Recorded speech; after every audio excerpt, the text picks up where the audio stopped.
What's sad is we're very uncomfortable with how we look, but we're very comfortable with who we are. We'll tear ourselves apart over our appearance, angles, weight, aging, flaws no one else is even looking at. We'll ask, am I attractive enough? Do I look okay? Do I come across well? But we almost never ask the harder questions. Am I difficult to deal with? Do I make people feel small when I'm upset? Do I listen or just wait to respond? Do people feel safe being honest with me?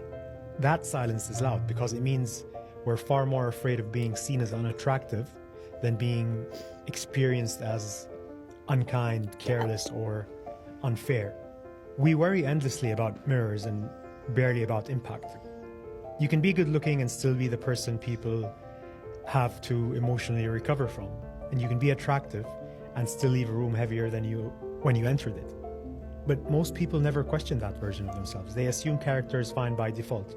As long as, intentions were good, as long as they didn't mean to hurt anyone, then everything's fine. But intentions don't erase impact.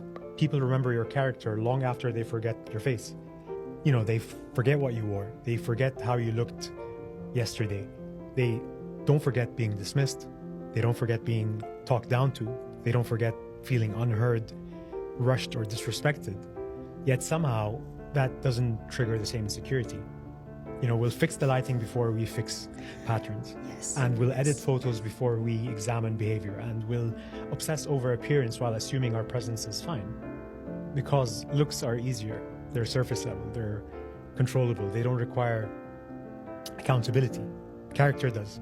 Character asks you to sit with discomfort, to admit you're not as gentle, fair, or safe as you think, and to accept that some people don't miss you. They are actually relieved you're gone.